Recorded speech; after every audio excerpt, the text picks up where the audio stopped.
Nana, Hari Om. Hari Om, Talli. ఇంకొక 1 minute తర్వాత మీరు మొదలెట్టండి నాన్న ప్రేయర్ తోటి. Okay. Am And I then audible to you? Yes, you're audible. Very clear. Okay. Yeah. And Okay. we'll go according to what you suggest, how we want to go about. I've shared the PDF. Okay. Actually, I'm at a loss to know as to how we start. I was thinking, say your screen is there. I'm not able to roll it up and down. You can't roll it up. I will have I to roll can't. it up and down. I can't. Kada? Avunu.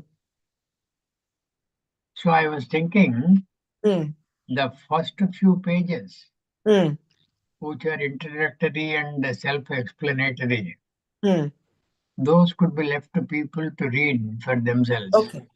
Okay. And we will start from the first verse of Bhagavan Ramana. Okay. I'll scroll up the screen. No problem. Yeah. Yeah. You can start, Nana. Okay.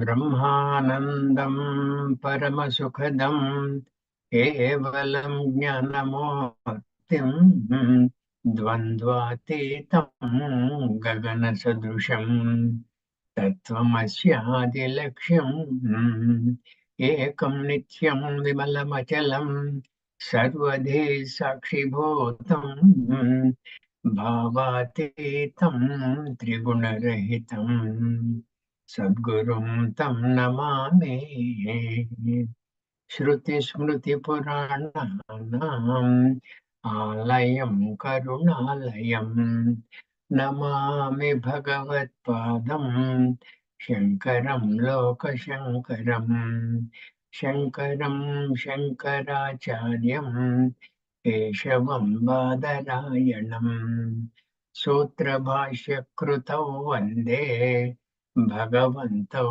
पुनः पुनः सदाशिवसमारम्भाम् शङ्कराचार्यमध्यमाम् अस्मदाचार्यपर्यन्ताम् वन्दे गुरुपरम्पराम् वन्दे गुरुपरम्पराम्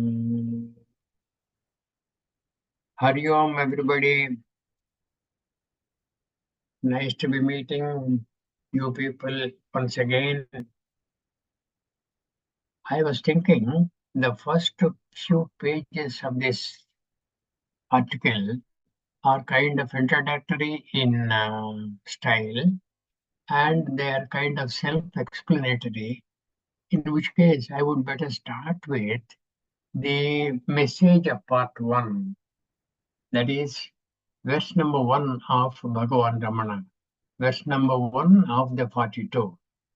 Verse number 1 of the 42 starts with the second chapter, which is the first verse of second chapter. That is what Sanjaya said. Sanjaya Uvacha tam tada krupaya vishtam ashrupurnakulekshanam vishedantamidam vakyam uvacha madhusudanaha. Sanjaya said, to him who was sad and thus overwhelmed by compassion, whose eyes were filled with tears and showed distress, Krishna spoke these words. Arjuna was drowned in an ocean of compassion. His eyes were full of tears. He was sorrowful, disinterested in waging the war with his sinful cousins, and was even prepared, unarmed, to be killed by the armed enemy. See chapter 146 verse. Gita chapter 146 verse. Arjuna, a great warrior, after ordering his chariot, charioteer, Bhagavan, to place his chariot amidst the two armies, was overwhelmed by what he saw when Bhagavan placed him facing both the opposing armies.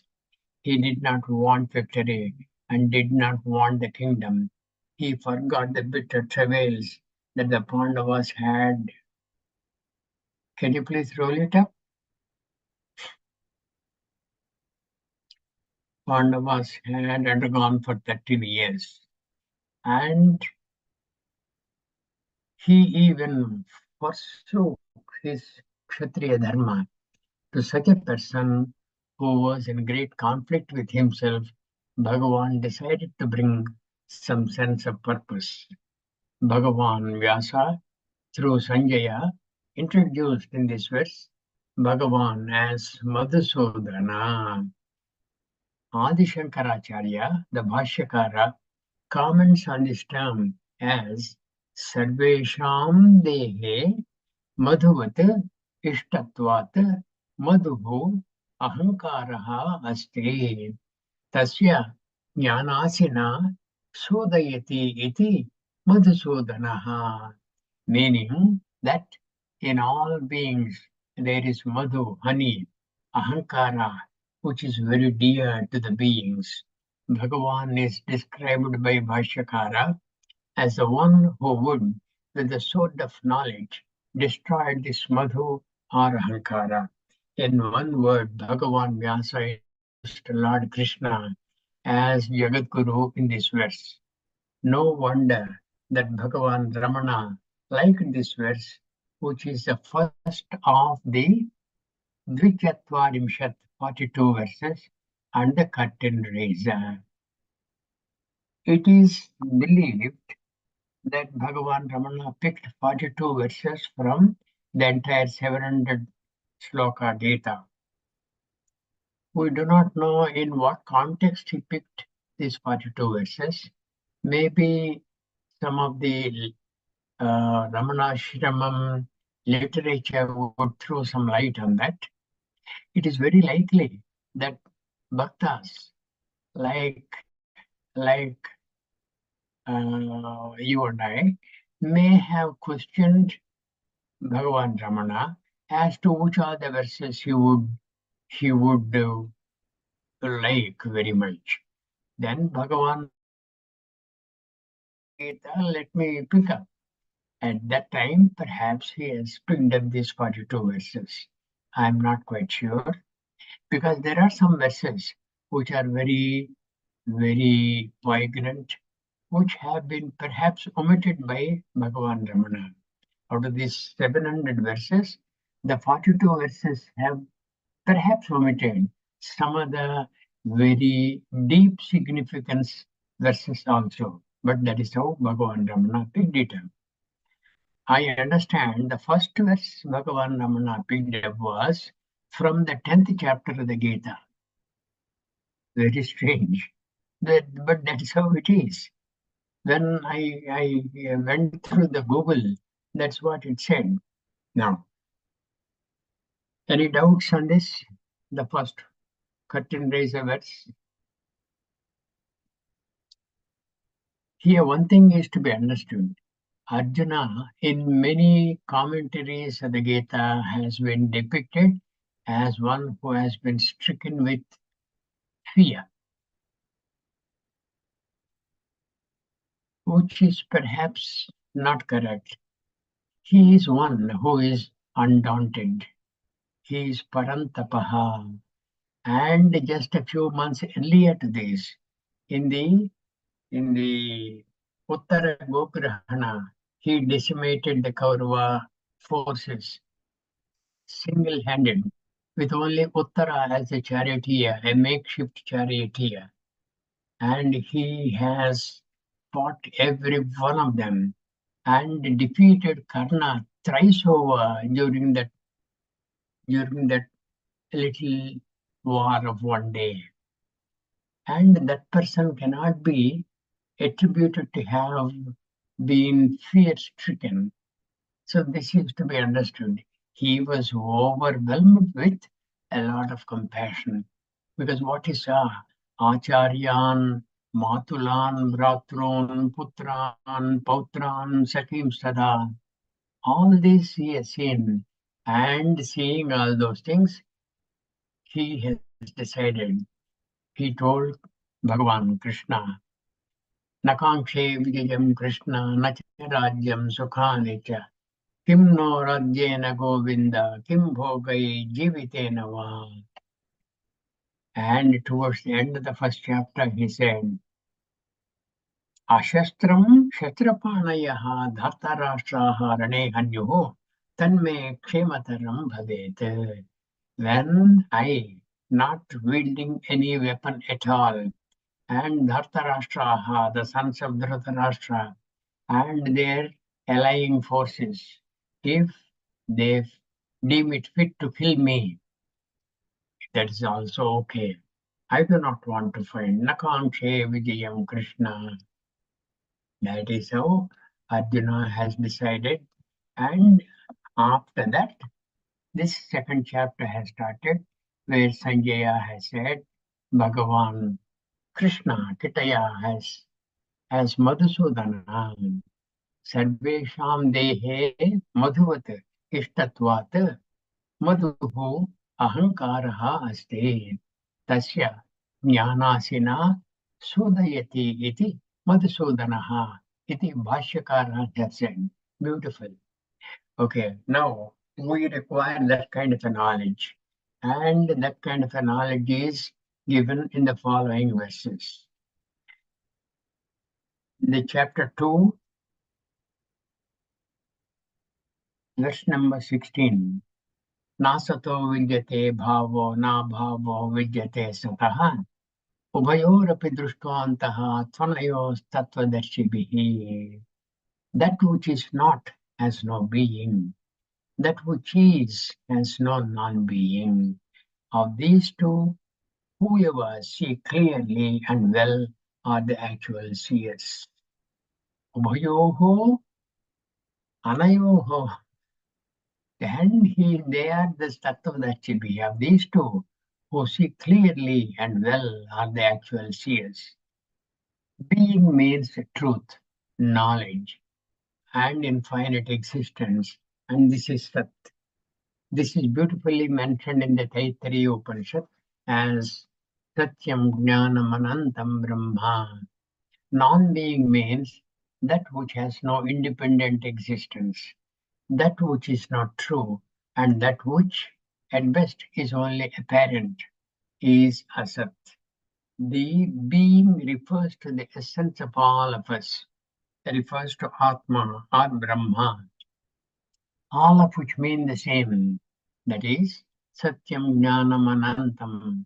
Several examples for ease of understanding can be given thus. Number one, the mirage water is Asat, while the effulgent sun relatively is Asat.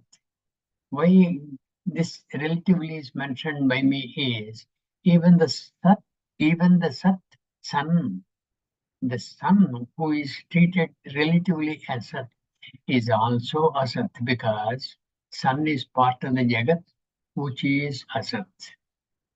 Jagat is only apparent. Jagat has a relative existence and dependent on Brahma. Brahmashraya Maya. Tataha Jagat Sambhotaha. Is it not? So that is why relatively is mentioned. The sun is Sat. Thus the mirage, which is Asat, has no being. Nasato vidyate bhavaha. Whereas the sun, which is Sat, has no non-being. Neither did the sun create the mirage. However, in the presence of sunshine and owing to environmental effects, the mirage waters appear, and it is only apparent. None can ever quench one's thirst by drinking the mirage waters, which are simply not there, while all can either enjoy or get scorched by the pleasing or hot sun.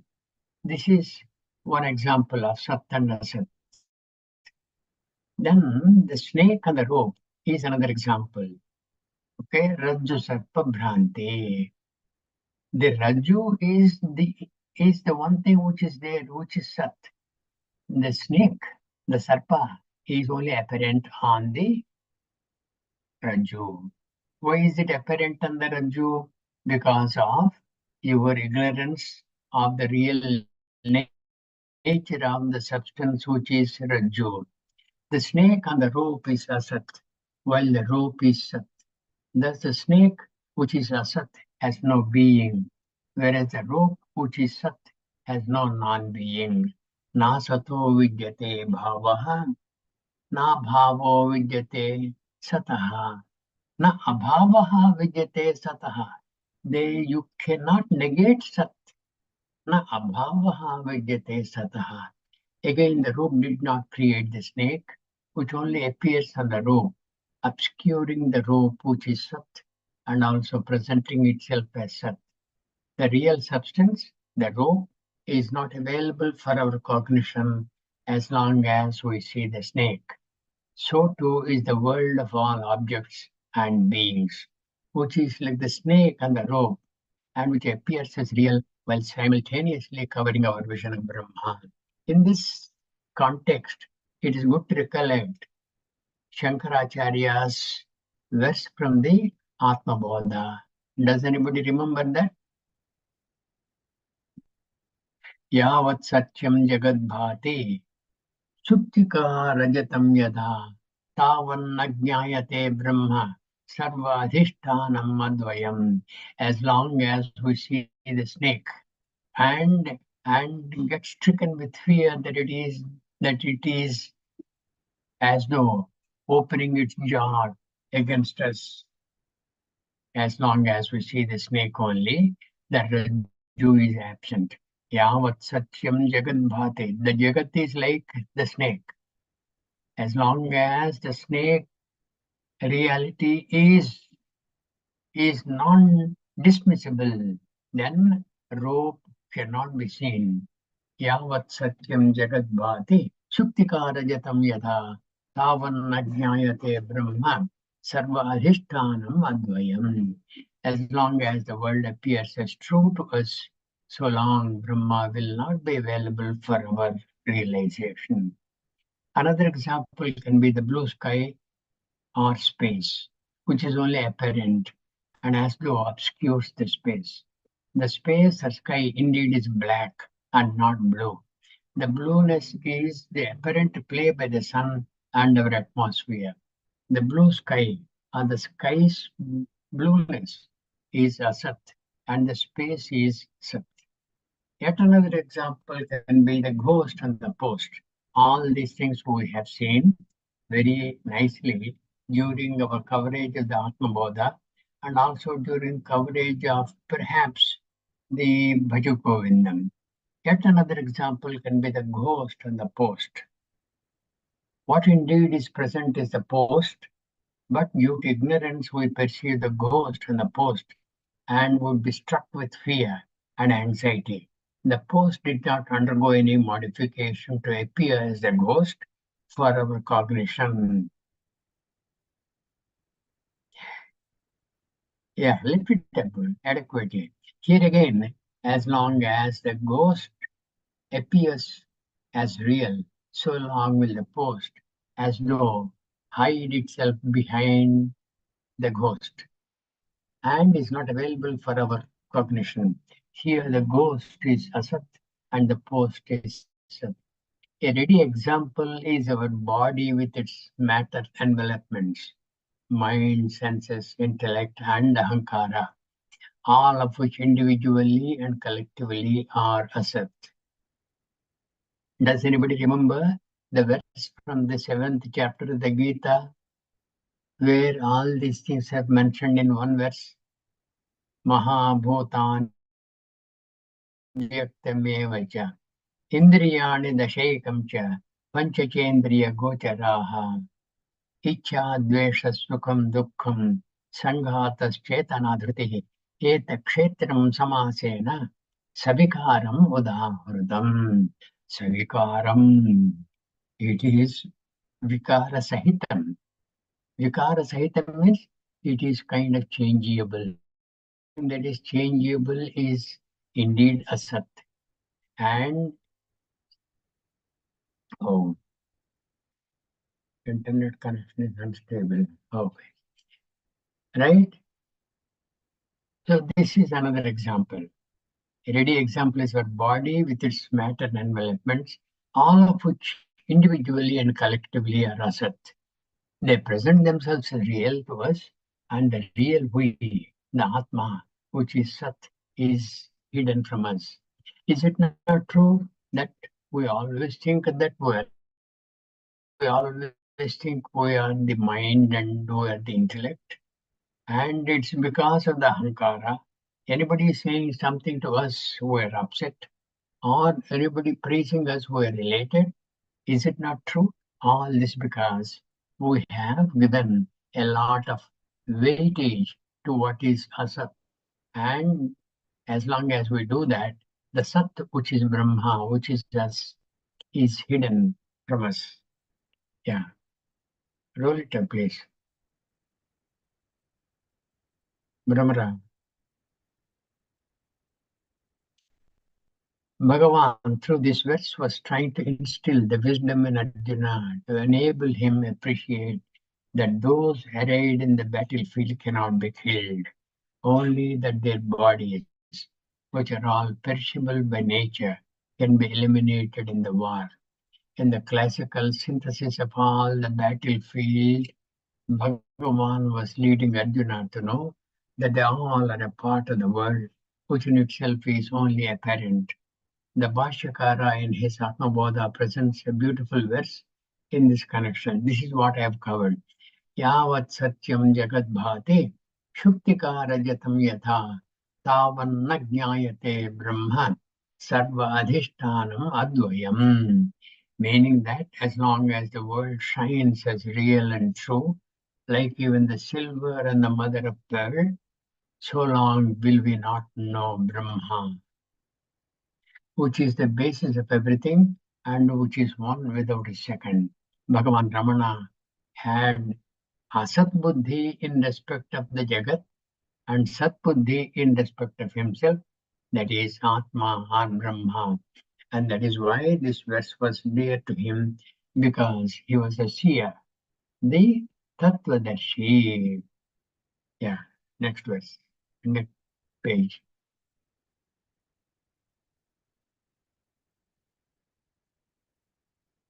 Yeah, any doubts on that verse?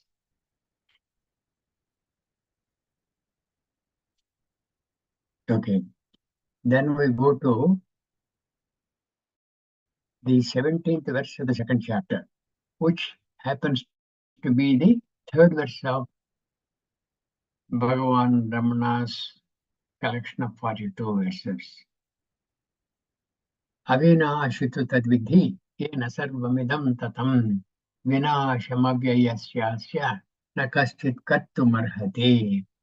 Understand that which pervades everything is indestructible.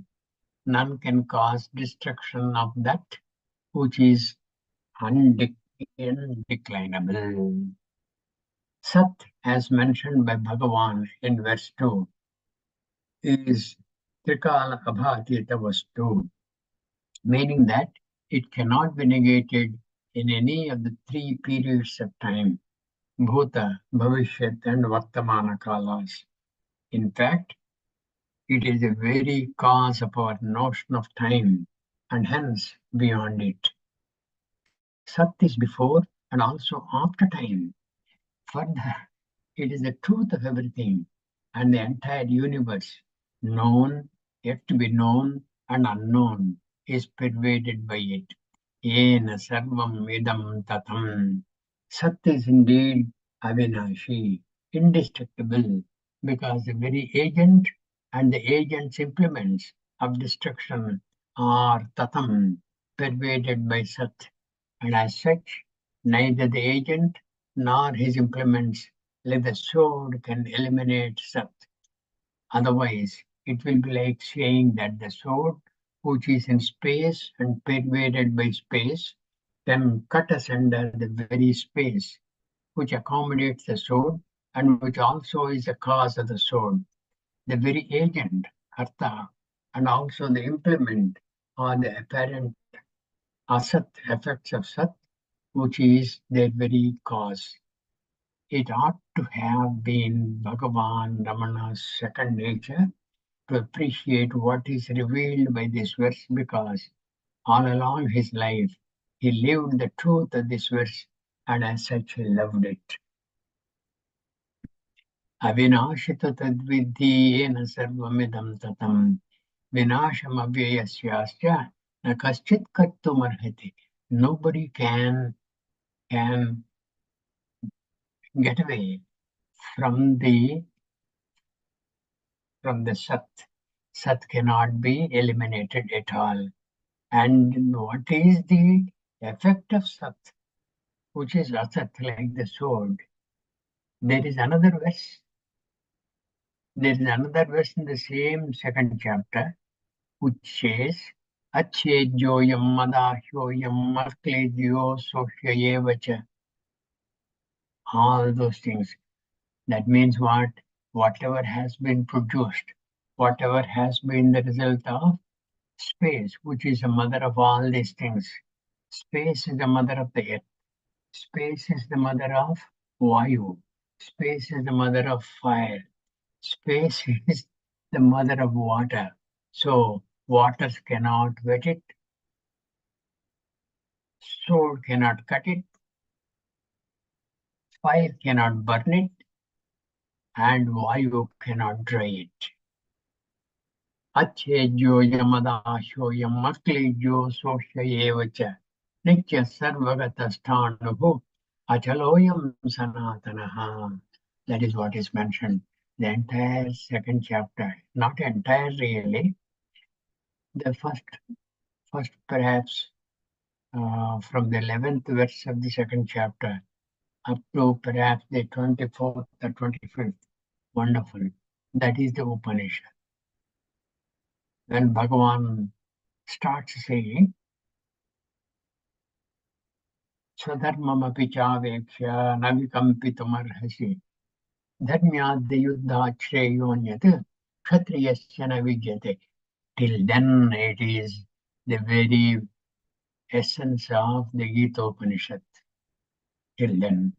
Afterwards, some pep talk, and later on some talk of karma yoga, and that is how we enter into the third chapter later. Now, if you don't have any doubt, I'll go to the fourth verse. All right. The fourth verse says, Najayate mriyate va kadachit nayam bhutva bhavita va na bhuyaha ajaha nityaha shashvataha puranaha na hanyate hanyamane sharire.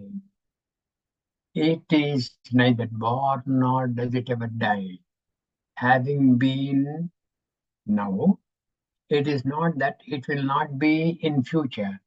It is unborn, everlasting, permanent, and ancient. It is not killed, even though the body is eliminated, which is the burden of Arjuna's compassion. He was wondering he will be eliminating all those people. All those people means in Hitaya's analysis, it is not the people that he can eliminate, it is their bodies. And the bodies are ever dying. And those people are najayate, they're never born. Namriyate, they never die. Najayate, namriyate va kadachit. Nayam bhutva bhavita va na bhuyaha. It's not as though being now, they will not be tomorrow. They will always be there. They're everlasting. Nityaha shashvataha puranaha na hanyate hanyamane sharire. That is the analysis. Almost the same verse is available in the Kathopanishad. That which is before time is never born. What is before time? What is before time? Satyam Jnanam Anantam Brahma, which is you and I. which is the set of people arrayed on the battlefield, Arjuna. That which is before time is never born, and that which is aware of time and will be after time can never die. The na in the first line is applicable to mriyateva also. See what it says here. Najayate mriyateva kadachit. Najayate mriyateva means it dies only. No. That na is applicable even to mriyateva. Najayate, it's never born. Na mriyate, never dies. Meaning that the verse would read Najayate Namriyateva. It is such and hence will be in all periods of time. No birthday because it is even before time was not. When time was not, when it is, where is the birthday for it? Who will record it? It is everlasting, owing to its being the very witness of time, and hence permanent and ancient. The very body and the space occupied by the body are pervaded by it, and hence it cannot be eliminated by eliminating the body. Take the case of a pot which is in space. If someone breaks the pot and claims that he broke the space along with the pot, that person will be laughed at because the very skin of the pot is space, and also that the pot is in space. Further, what is inside the pot is also space, and also the pot owes its existence to space, which is its cause. This verse is like a free-flowing continuation of its earlier verse, and as such was dear to Bhagavan Ramana. Yeah. If no doubts, I'll go to the next verse, please. Hari Om The Nanaji. verse 5. Yes, please. Yeah, Nanaji, the space part, space inside the pot and the space outside the pot. Could you please just elaborate on? I understand, yeah, that it is the space is the very substratum where the things manifest. Yeah, good question. See, the pot is made out of what? Clay. Mritika. Uh, By earth. Pot is made out of clay, which is earth. And earth came from where? If you recollect the Tattvabodha, what does it say? Brahmashraya Satvara Jastamo Gunatmika Maya Asti. Is it not? yes, Are you able Nanaji. to recollect those? Yes. Brahmashraya Sattvarajastamo Gunatmika Maya Asti. Maya, which in essence is a combination of Sattva Rajas Tamo gunas, that is there. Tataha Akasha Sambhotaha. From that Maya, Akasha has come. Akashat Vayuho. From Akasha, Vayu has come. Vayoho Agnihi. From Vayu, fire has come. Agnehe Apaha. From Agni, waters have come. Abhya Prithvi. From waters, Prithvi has come. Prithivyam Oshadayaha. Oshadebhyonnam. I'm quoting from the Taittiriya Upanishad from here. From Prithvi, Oshadayas have come. The plants and trees and the forests, etc., all those. The food essentially is generated through the earth. Now, this earth has given rise to the clay. Clay has given rise to the pot. Pot, does it have any independent existence apart from the clay? No. No. And clay, does it have any independent existence apart from waters?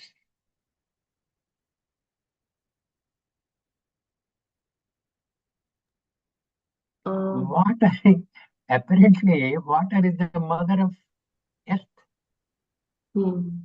of which a part is the clay. So, no independent existence. All these are asat. Looks as though Akasha alone is Sat relatively. So the part which is made out of clay, which is a product of space, and the entire thickness of the part is made out of clay, which is a product of space. And the space is in and through the skin of the pot. Is it not? The skin of the pot, the thickness of the pot is where it is in space, and that has occupied some space. And inside the pot there is space. Inside the pot there is space. Outside the pot there is space. And the space is not affected by what it occupies, because it is its nature to occupy. It is anantam. Space is anantam. And what is anantam? It cannot have any choice in either occupying the pot space, or not occupying the pot space. It has no choice. It is its nature to occupy. Like when you open your eyes, it is the nature of the eye to see what is in front. Is it not? You don't will the eye to see. It simply sees. That is its nature. This nature cannot be altered. Same thing with space. Space's nature is to occupy what it encompasses. It is sarvagataha, that which is everywhere. And which is everywhere, it is in and through the thickness of the pot. It is inside the pot. It is outside the pot. Even if the pot is broken into 1,000 pieces, space, nothing happens. The space inside the pot, the space occupied by the thickness of the pot, they simply join the mother space. That's all. There is no travel for them. They are there. They will be there. Okay? There is one Yes, Nanaji. Yeah.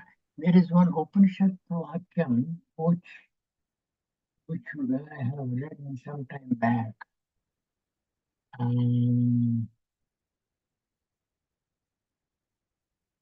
Yeah, I forgot. Purna Kumbha Ivambare.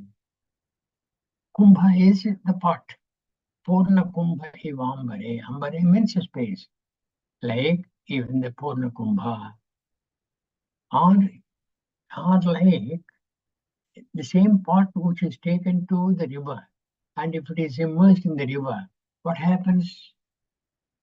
The entire Air pot will is come. full of water, and the water is inside the pot, and it is outside the pot.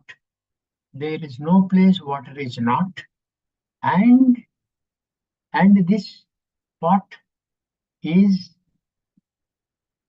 Purnam. Is it not? It is Purnam, Yes. and the waters is Purnam. Is there any difference between the waters which have occupied the pot and the waters which are inside the pot? It's the same thing, like the wave and the ocean. As long as the wave does not realize that it is water, it will be raging and dying, like the jiva. Jatasya hi dhruvo mrityuhu, dhruvam janmamritasya cha. Second chapter. Okay. Did I answer you, madam? Yes, Nanaji. Dhanyavad. Okay. Okay. Hari Om. Now, can we Nana? go to the next verse? Yeah, Nana, I have a Let's.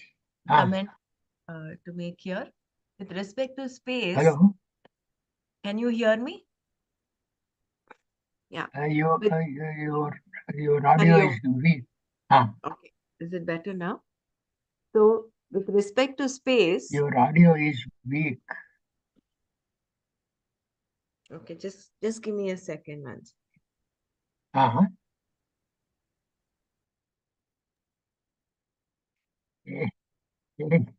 Your audio is sometimes good, sometimes weak.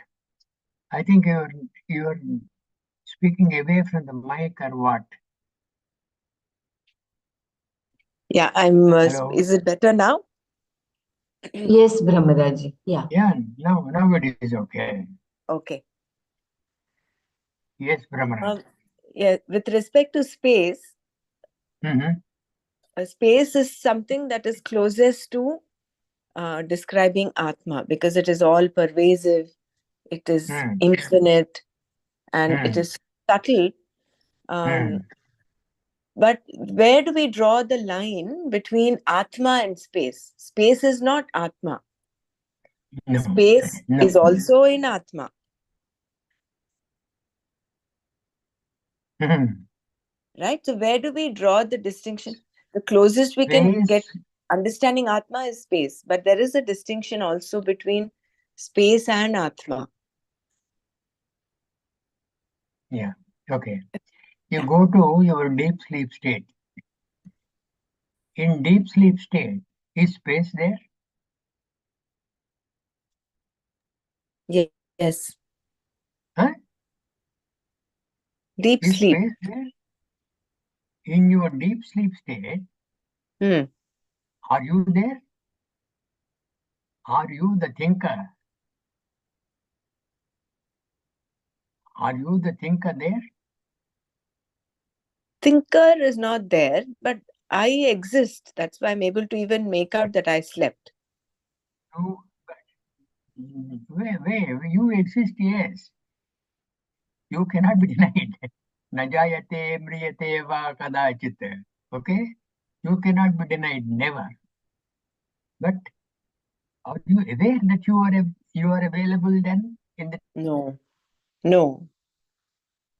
The awareness is You are not there.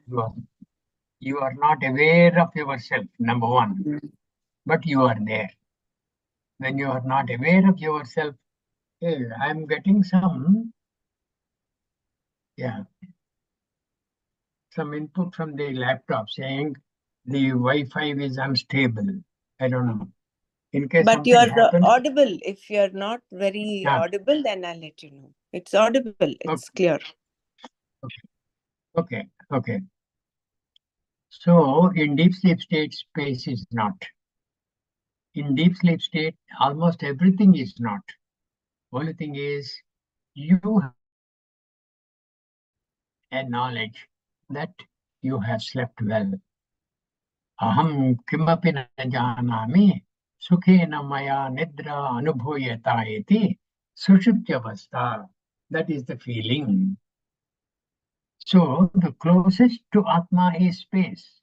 So that's what you are saying, yes. See, space is dependent on Maya, which is indeed dependent on Atma. And Maya is that which is not. Maya is that which is not. Ya Maya, Ya Ma, some what is not is Maya. Ya Ma, Samaya, that is Maya. And that which is not is the cause for space, which is apparently the effect. Is it not? Space is available as long as you kind of think of it. When you have dismissed space from your thought, is space available? But you are there always. No. Aware of your existence or not. Your existence cannot be denied. Am I right? Yes. Your existence means I am not talking about the body. The existence of that which is not killable. Na jayate, namriyate va kadachit. Achedyoyam madahyoyam maklijo sosyayevacha. That Atma which is the only thing that is, and all other things are only apparent. All other things are asat. Nasato vidyate bhavaha. And space is one of those asats. Asataha bhavaha na vidyate. For space, the bhava, the being is not there. It is as though it is. Space is as though. All these are given for us to appreciate how far we have gone away from our real nature, which is Atma. How far we have traveled backward. And what is the effort we require to go forward. Okay? Thank you, Nana. Yeah. No?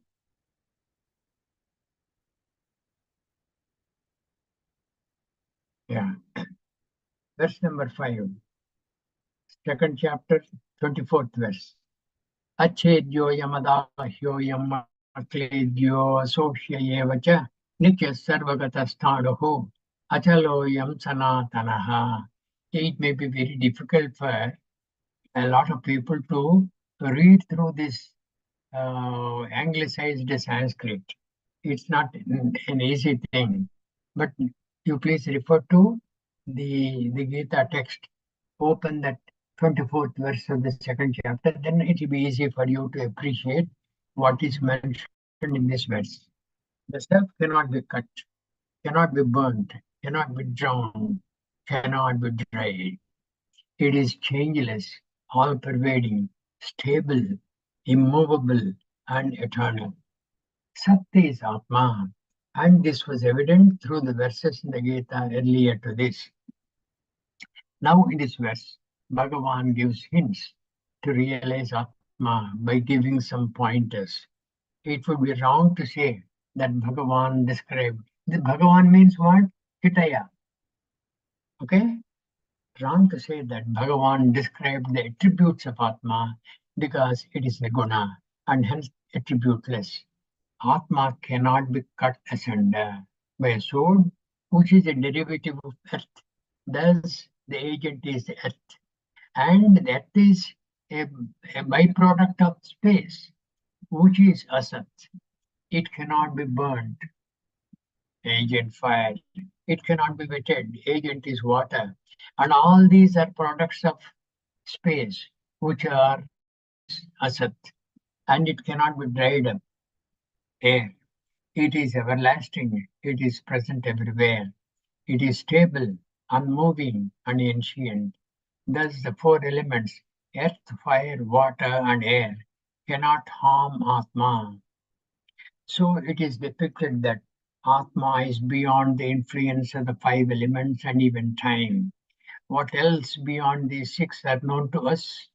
All other things or beings are only products of these six. When the very elements and the time cannot touch Atma, what to speak of their effects? Thus nothing, no agent can injure Atma. Thus Bhagavan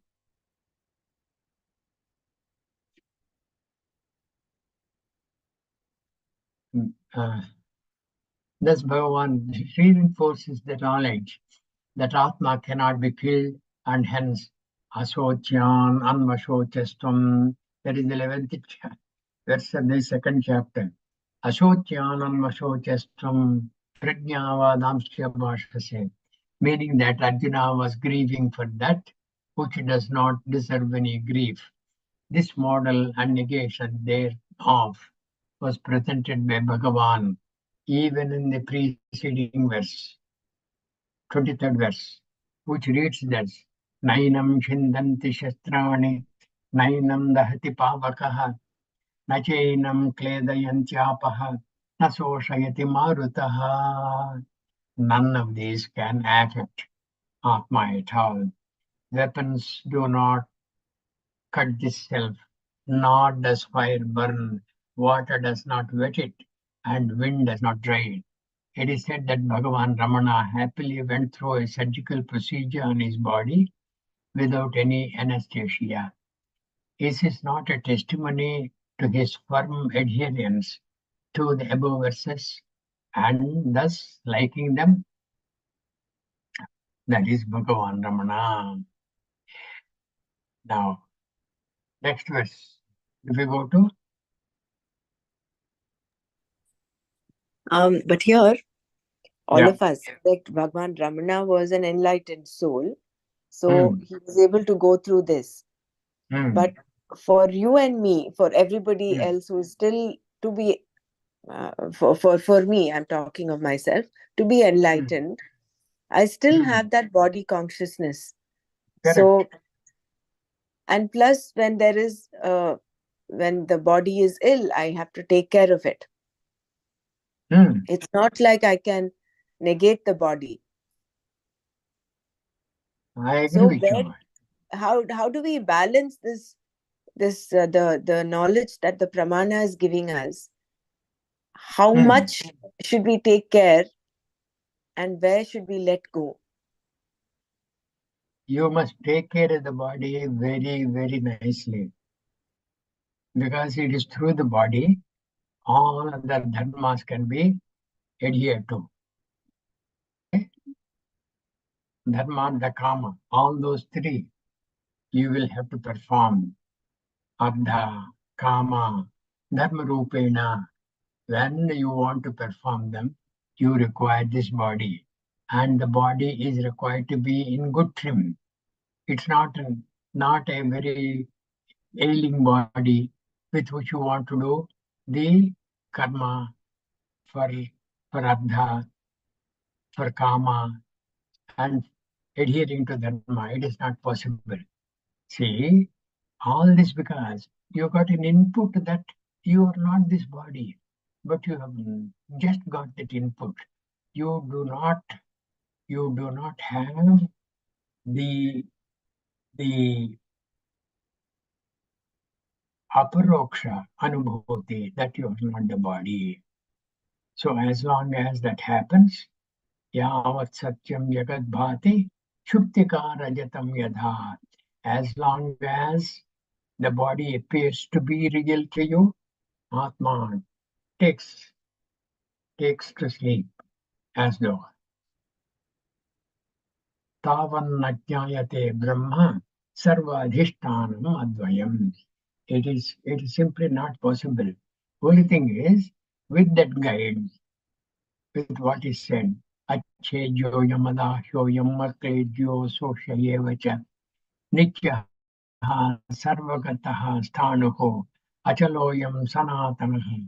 That Atma is achaloyam sanatana is mentioned. Then our effort must be to appreciate and be that. Till then, this kind of a thing continues. This body consciousness, as long as it lasts, you are required to take care of the body as well as you can.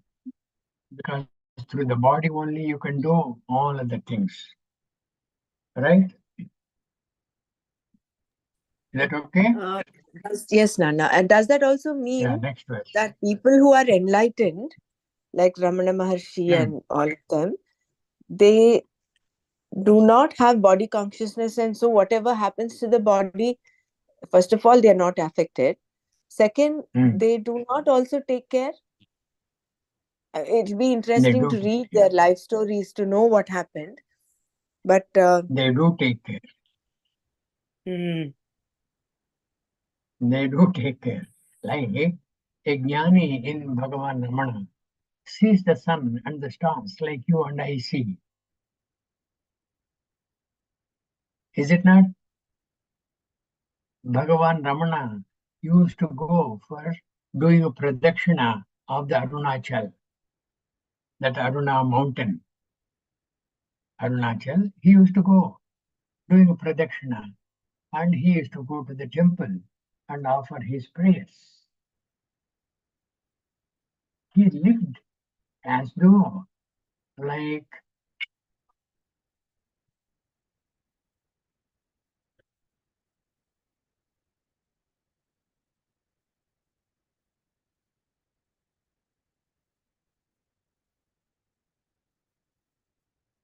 one minute, please.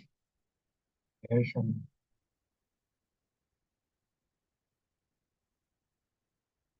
Okay. Somebody was trying to contact. So they see the sun like you and I.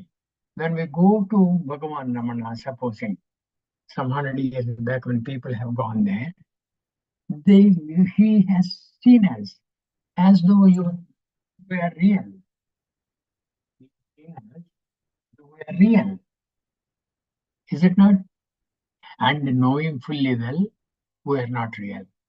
And knowing also fully well that whoever in him who sees you and I is also not real. The one who sees is the body, and the body is not real. Having that knowledge, they carry on. And that knowledge will not vitiate their dealings with the empirical world. It goes on. Because they have to deal with people who are not jnanis yet. They cannot disown all those things. And when Bhakta comes and prostrates, he as an enlightened soul is required to appreciate that fact that whoever is prostrating to him is also a jnani, but he does not know yet. With this kind of a thing, they carry on their burden of carrying this body. So it is Okay. only a state of understanding. It's a matter of understanding. Correct. Correct. The empirical world does not cease to exist. The empirical world continues to exist, no matter whether the jnani is there or not. No matter whether the jnani's body has disappeared or not. The empirical world will keep on persisting, existing. That is how the Dashavatars have a meaning. The Dashavatars, Matsya, Kurma, Varahasya, all these, they have a purpose and they have taken to the avatars.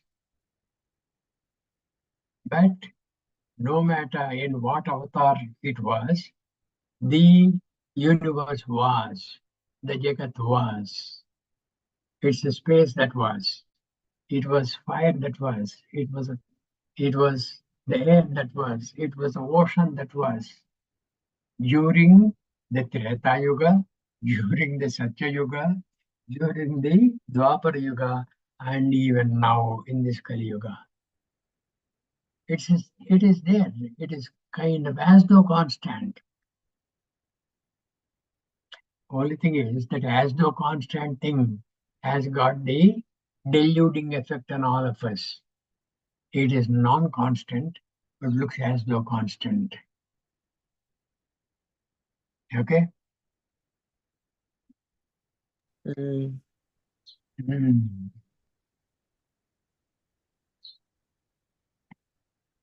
It is like this, Brahmana.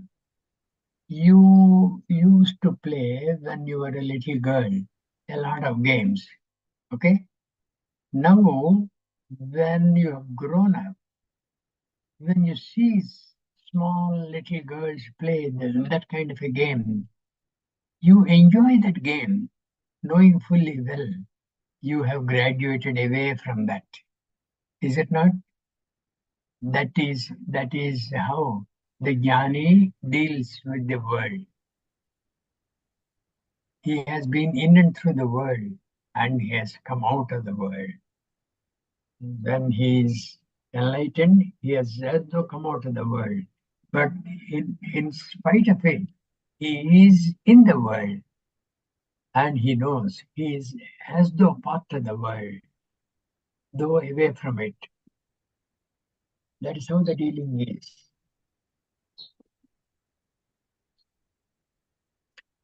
Yeah. That Thank you, is one Nana. reason why, that is one reason why whenever any bhakta approached Bhagavan Ramana, I believe, and this kind of a thing you can get to know through the literature of the Ramana Ashramam, like the Ramana letters. Those letters are not written by Bhagavan Ramana, they are written by bhaktas. Those letters are kind of a summary of the bhaktas' experiences with Bhagavan Ramana. Those Ramana's letters, etc., they will tell you how nicely Bhagavan Ramana used to conduct himself. Whenever somebody asked Bhagavan, and he used to be addressed as Bhagavan. Bhagavan, in spite of my effort to know myself, I am failing. I'm back to normal. What do I do? You know, he used to say, I believe, find out who is failing. Find out who is failing. You only said you are failing. Find out who in you is failing. And that used to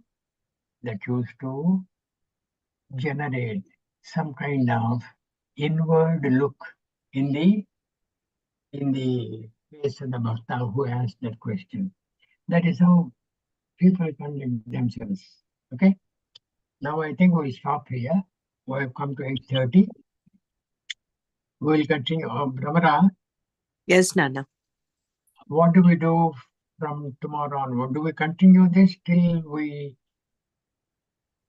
go through with this completely? Yes. Okay. I think we'll go with what you suggest. Well, we'll continue. Fine. We say we are on to, I don't know which page number we are on. This verse 6, there are 42 means there are some 36 more verses. Now that we have covered a little ground, we can perhaps go faster than this. I don't know whether some of you who are adept in reading the text very, very nicely, you would like to read. I don't know. I leave it to you. We'll see that tomorrow. Okay. So we'll see. We'll meet again tomorrow at the same time, right? Fine, Nana. Till then, Hari Om. Hari Om. Om Thank Sarve you so much. Bhavantu Sukhinah Sarve Santu Niramayah Sarve Bhadrani Pashyantu Ma Kaschid Dukkhabhag Bhavet. Om Shanti Shanti Shanti. Hare Om, Nanaji. Hari Om, Hare Om, everybody. Nana. Thank you so Hari much. Om. Dhanyavad, Nanaji. Hare Om, Nanaji. Hari Om. Thank you, Nana. Very, very Hari beautiful. Om. Hari Om, Brahmaraji. Are we meeting Yes. for the manana of the same for just few minutes? Yeah, we will do Or, Manana. We'll do Manana. yeah, Dhanyavad.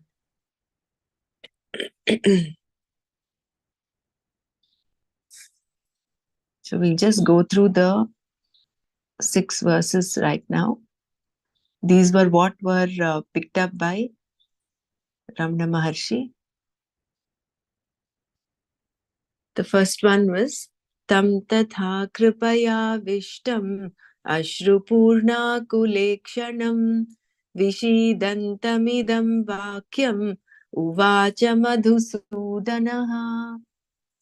Sanjaya said to him, who was sad and thus overwhelmed by compassion, whose eyes were filled with tears and showed distress, Krishna spoke these words.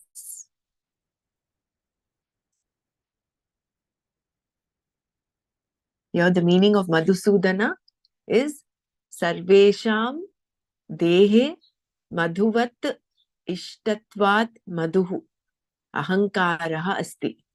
Tasya jnanasina sudayati iti madhusudanaha. Meaning that in all beings there is madhu, honey, ahankara, which is very dear to the beings.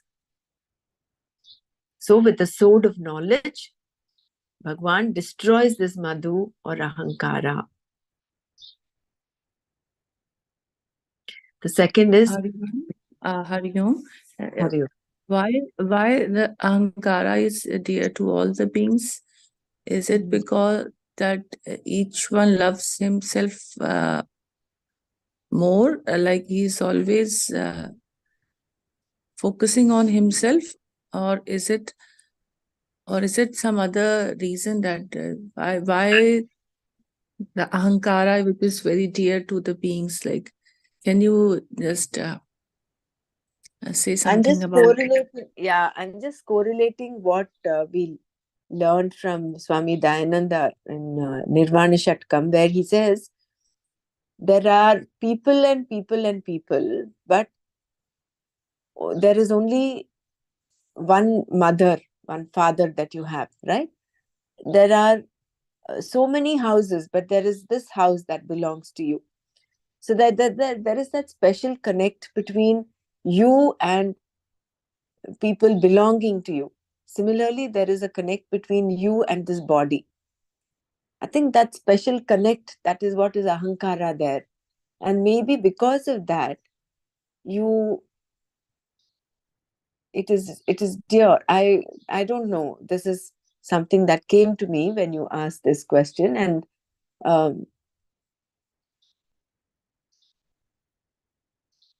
but that's a I good think thought, this is good question to delve into. I think this is the way, the instrument through which we experience everything, we express ourselves. So the little bit identification happens, no? Like when we own a car, how we take care of the car, we don't take care of the neighbor's car or something. Similarly, this body, these senses, and the people connected with this body, the all things around this body, so we experience everything through this body and through, so that ahankara is but natural for even the experiences of the divine, even the divinity, even the freedom you experience. For that also you need this these instruments, no? And then only you transcend it. So I think it's very but so to natural. evolve ourselves, to reach that state, to that extent, so it is required. No, I think we had discussed some time back, but I have some vague memory of that. It was discussed, but still that ahankara and ego always remains a question for me. It whenever it comes, it strikes like not See, it no is so much clarity is not there. yeah. Only because of the ahankara are we also able to do things, isn't it? So even coming to this manana class requires that little bit of ahankara to drive action. Otherwise, we will be no better than a log of wood. So to drive any action, you require this.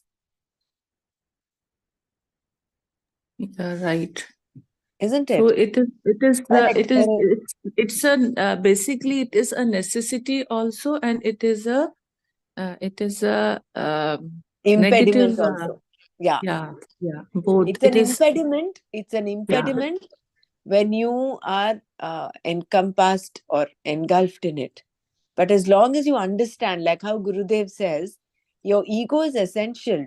Don't worry, that's part of it. You put your ego in your pocket, like how you put your money in your pocket. The problem comes when the ego fills up your upper story. And then we develop all that damba, ahankara, mada, all of that comes in. That there is nobody greater than me, that superiority complex. Superiority complex. Yeah. Isn't it? So I am great, everybody else is not great. So that happens, then there is an element of delusion there. But as long as we understand, oh, this is its function. The mind has its function, the intellect has its function, ahankara also has its function. Right. One example was given long time back. The person driving with the speed of some 280, means whatever the speed is. He says, "I came with the speed of this thing at this place." So who is sitting in the car is saying, "I had the speed. With that speed I came." So he related to that speed, but does it the speed of his body? So the relative, whatever they are connecting, the speed and body and vehicle. So he says, "I came." So that illusionary, means that what you said, delusion type. So he has that delusion. I went, I came. So that I-ness is ahankara, I think. So when he drops, I have not moved with that speed, but the car has moved. That distinction, if is there, then that it drops. Correct. Very beautiful. Also, probably just like how space is closest to Atma, this ahankara is the sixth level of our existence that is so subtle. You can't give a face to ahankara, just like how space cannot be, it's formless, but it is there. So I suppose that is why it is dear. When we do the space meditation, and when you think of space, you suddenly feel very elated, uplifted. Similarly with ahankara, probably that is why it is. See, when anybody praises you, you feel very good, no? It is natural for everybody to feel elated when someone praises us. When the ahankara is it bloats, it expands. So I'm not sure, but that's a very, very good question. Maybe we should ask Nana this tomorrow to get more clarity. If you can just note this down, and maybe we'll check with him also. Further insights into. Hari Om Brahmaraji, regarding the space, I was like what Swamiji in our Antar Kumbhak, when he said, so we are filling up with more space, and then it is helping us to be in that Nirvikar Samadhi. So is it that the more we increase this kind of space through pranayama and through other sadhana, the better it will be to I think it's only a matter of understanding there. See, even Gurudev's guided meditations a few days back, I think in Satsang, he had done this. He says, you are only space within, you're empty within. And all our advanced courses, all the hollow and empty meditations, is bringing us to that aspect that we are hollow and empty. Isn't it? We're all filled with space. Nothing but space. It's like a bubble. We're all like bubbles. So when the food what we eat, the care what we do to our body, I mean, this is again the way, the way I look now, because we are in knowledge. Yes, we do, but still it is not completely gone. That and as Nanaji very beautifully said, it is required because it's a tool. But still that thin line, it still sometimes disappears when you correct. are in company of good people, or when you are company of um, good food or sleep sometimes. So that preparedness is important, I believe. Yeah. I think the more we are aware, the more we are in this knowledge, the more awareness dawns that mano buddhya hankara chittani naham. When we are in that space of awareness, then the effect that these other levels of existence have on us will become that much diluted. See, when you I mean, I can experience, it's not every time, but then when I experience pain, for instance, I have a headache, I of course I can't really remember how I had gone through the pain before, but there is a little bit of shift in understanding. The headache is there, it is there, it is at the level of the body. I am not encompassed by that headache. I'm experiencing it, yes. But then that understanding is, with that understanding, the effect of that, the pain, is much less. Same with humiliation. People, if you are humiliated, maybe without this knowledge, the amount of humiliation, the amount of time this humiliation lingers on in the mind is far greater than when it is now.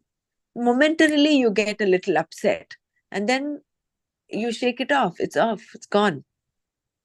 You realize, oh, it is only at this level. It is like how Gurudev says it's like writing on water. So it just stays momentarily and it disappears. So it is all a matter of understanding.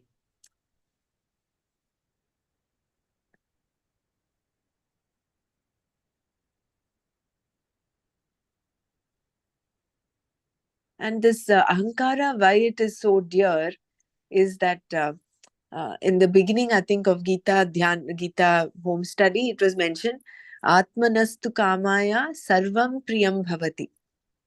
Probably that is also linked to this. Why ahankara is so dear to us? It is because I love myself that I love everybody else.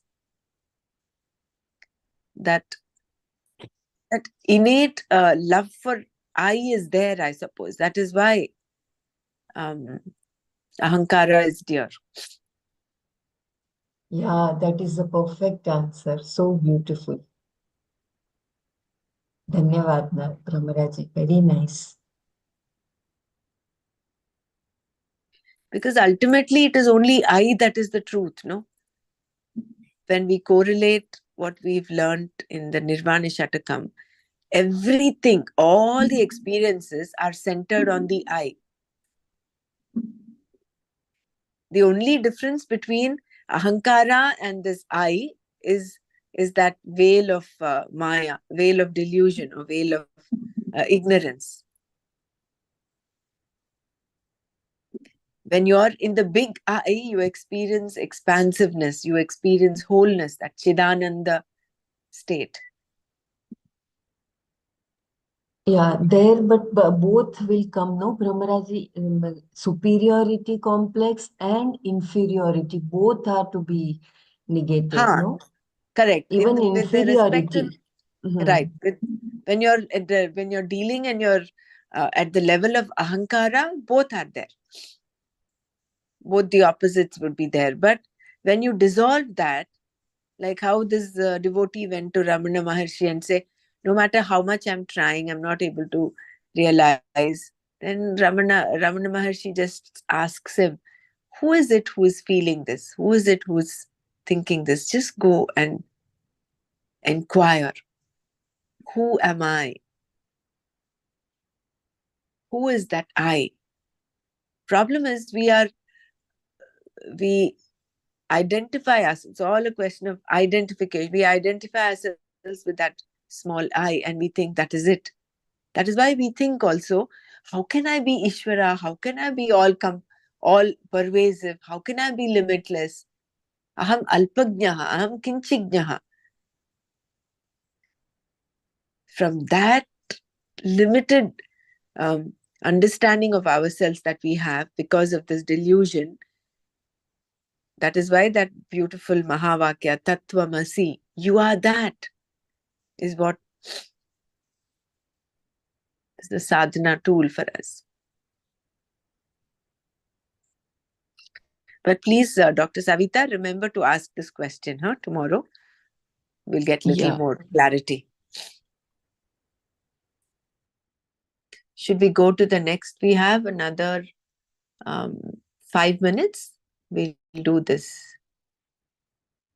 Na sato vidyate bhavo, na bhavo vidyate sataha, ubhayorapi drishtontaha, tvanayostattvadarshibhihi. That which is not has no being, and that which is has no non-being. Of these two, who see clearly and well are the actual seers. Those examples of the mirage and the snake and the blue sky. Atma Bodha is abundant with all these examples. Some 64 odd verses in this.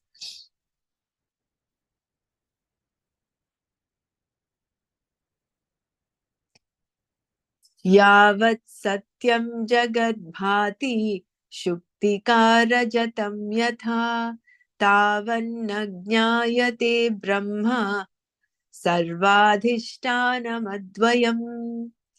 This is from the Atma Bodh. Then the third verse. Avinashitu tad vidhi yena sarvamidam tatam vinashamavyyasyasya na kinchit kartumarhati. Understand that which pervades everything is indestructible.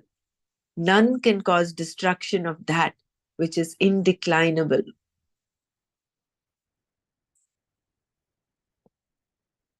The fear of death completely gets eliminated when you are in this space, that you are indestructible.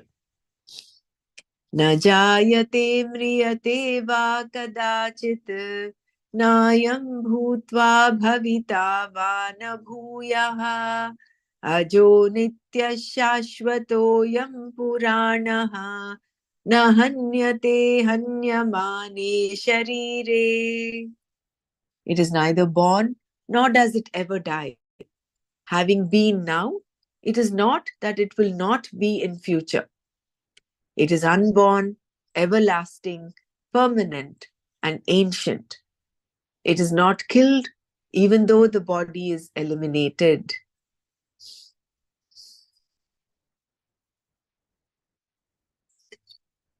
Achedyoyamadahyoyam akledyo shoshya evacha nitya sarvagatasthānuhu achaloyam sanatanaha.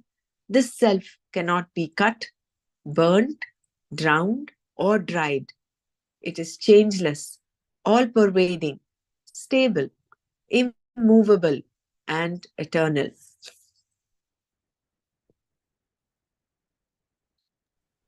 Dr. Brahma, the question you asked about that space and that Atma, what did Nanaji reply? I missed that part. You were asking, no? That Atma and the line here also, Atma is aware of both the space and time. And in fact, it is the very basis for even these two. So, right. But the thing is, space is that which is not. It is a product of Maya. So it appears as though it is true, but it is not. So though it is closest to Atma in the sense that it is very subtle, it is all pervading and as though infinite, it is what he said was, it is a product of sattva rajas tamo gunatmika maya, and the first thing that is born is akasha. From this maya is yama sa maya, that which is not but appears to be is maya. So that is the distinction between space and atma. Okay. It appears as though it is. And he gave the example of deep sleep. He says, is there any space in deep sleep? Do you experience space? It is not. Yeah. It's not. Yeah. It is not. So Yeah. same way.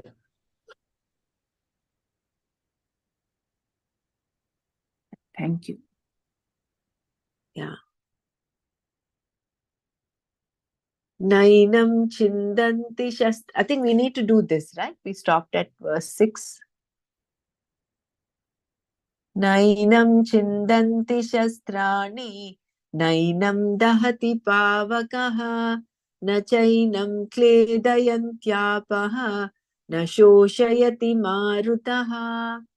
Weapons do not cut the self, nor does fire burn. Water does not wet it, and wind does not dry it. And we stopped at verse 6.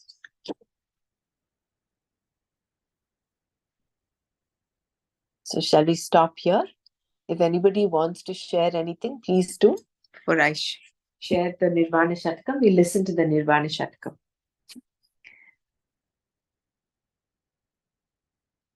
Om Loka Samasta Sukhino Bhavantu. Om Shanti Shanti Shanti.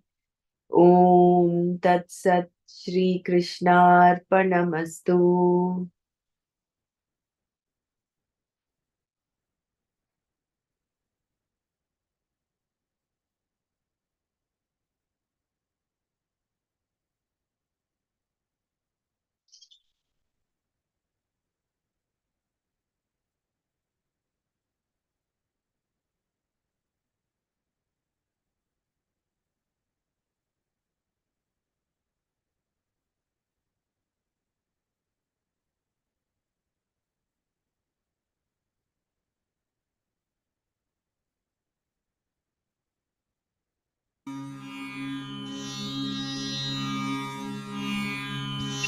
मनोबुद्ध्यहङ्कार चित्तानि नाहं न च श्रोत्रजिह्वे न च घ्राणनेत्रे न च व्योमभूमिर्न तेजो न वायु चिदानन्दरूपः शिवोऽहं शिवोऽहं चिदानन्दरूपः शिवोऽहं शिवोऽहम् न च प्राणसंज्ञो न वै पञ्चवायु न वा सप्तधातु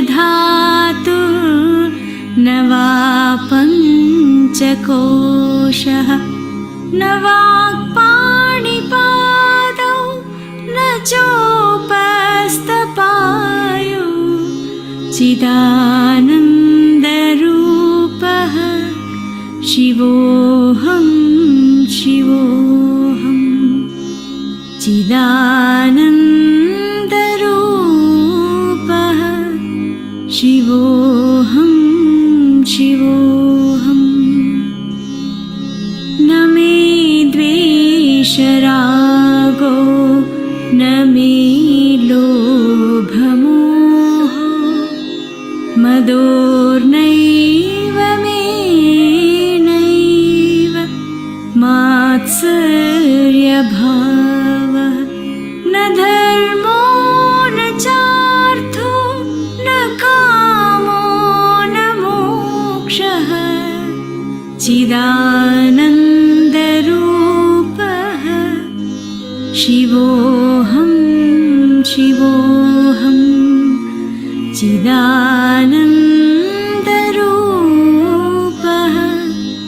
शिवोऽहं शिवोऽहम्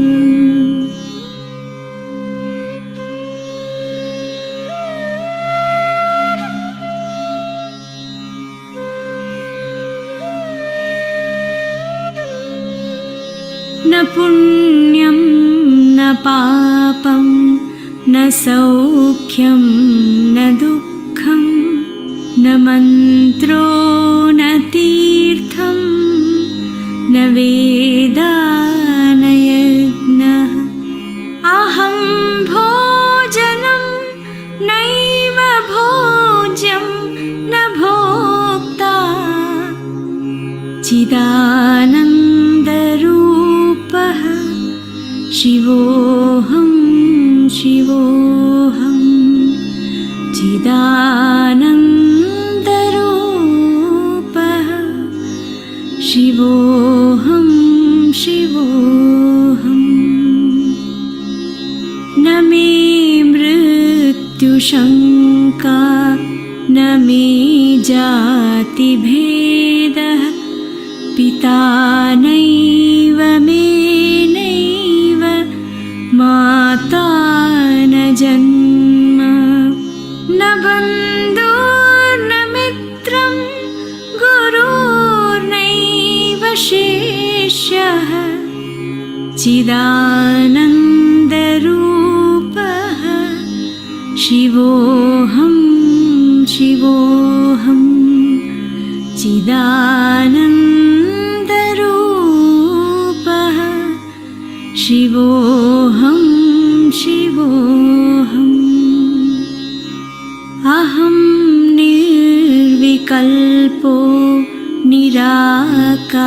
निराकाररूपो विभुर्व्याप्य सर्वत्र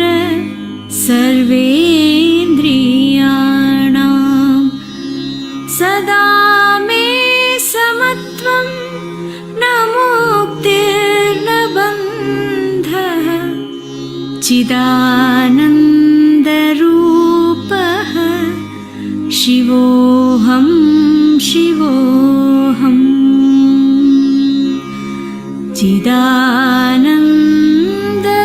चिदानन्दरूपः शिवोऽहं शिवोऽहं शिवोऽहं शिवोऽहम्